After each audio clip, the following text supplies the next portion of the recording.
Because IV vitamins are fucking fantastic for it. That's what I gave my parents when my parents had it. Yeah. I got my parents on the IV vitamins and monoclonal antibodies. That stuff is super effective. That's what saved Trump.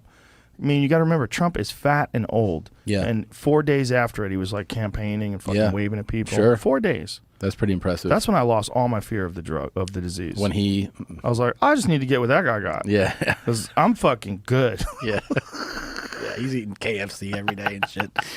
That guy hasn't run in 25 years. What is incredible about that guy is that, I'm saying even when you watch him as president, he was full of fucking energy. Full of it. Every day. And they say he slept for like 4 hours a night. He's one of those people. He's on Adderall.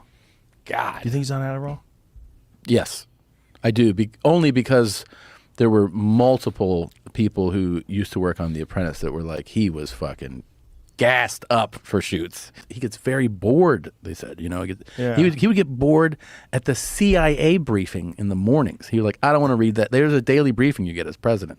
He's like, you fucking read it. And then tell me, and if it's bored, so they would have to make it more engaging for him because he would just tap out. I heard that they would put his name in briefings multiple times to keep him interested. And then Kushner, his son-in-law, yeah, said that he came up with a formula to keep him engaged.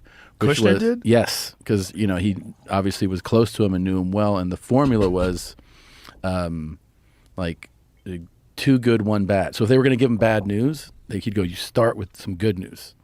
So they go, this is going well. Everybody's thrilled with you about this. Here's a bad thing.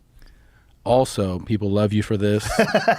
So that's how they would tell him bad news. They couldn't just go, here's a bunch of bad news. Of course. Yeah. He's a man baby. He's a fucking toddler. Yeah.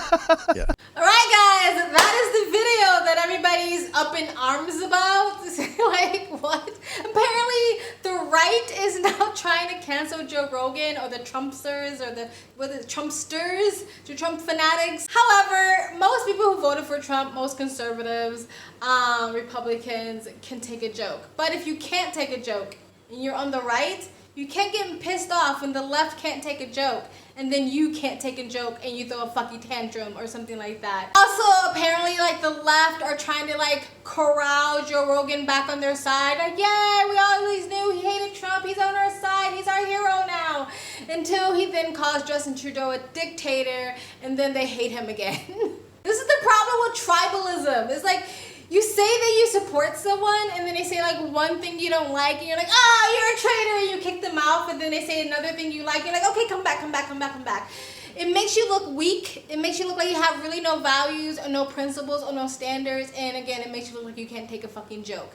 Joe Rogan has never been a Trumpster, all right? Joe Rogan is a balanced-minded person who's not scared to ask questions so he can figure out the truth, and he's not as scared to say things that are not politically correct or go against the mainstream narrative. But he's never, ever, ever said that he was a Republican, that he voted for Trump, that he would vote for Trump, that he was a conservative. He has never said those things. He's never left his mouth. I believe he supported Bernie Sanders, at least when Bernie Sanders first ran for election. But again, this is the problem with tribalism. People think it's the same thing that happens with me. Just because I don't like censorship, I don't think little kids should be able to choose their gender. We shouldn't normalize adults talking to little kids about sex, and we shouldn't allow fucking adolescents to cut off their body parts.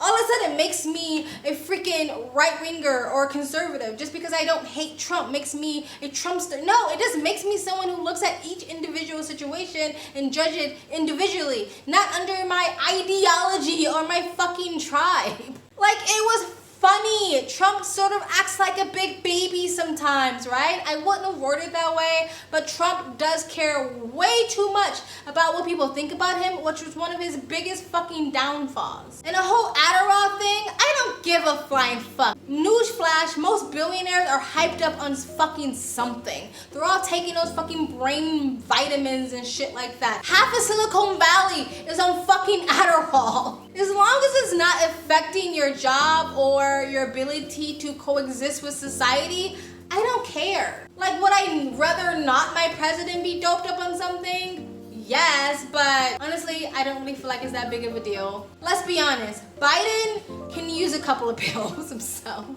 Anyway, guys, I don't really think this was a big deal. I don't know why people were freaking out about this. It's so fucking stupid.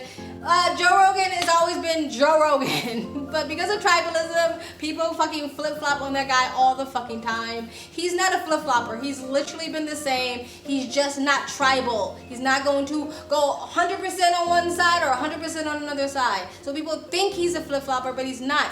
You guys are the fucking flip-floppers. Anyway, guys, tell me what you think in the comment section below. Please like, comment, subscribe. Hit that bell to get the notifications when I do upload. All of that really does help with the algorithm, guys. And if you'd like to support the channel any further, you can donate. My PayPal and Cash App link is in the description box below and also in the comment section. Of course, it helps, but you don't have to. You can just like, comment, subscribe. Another good way to support this channel is either join my brand new membership program, different levels, different tiers, different perks, or you can visit my brand new merch shop. Links down below and links to all of the alternate platforms I'm on.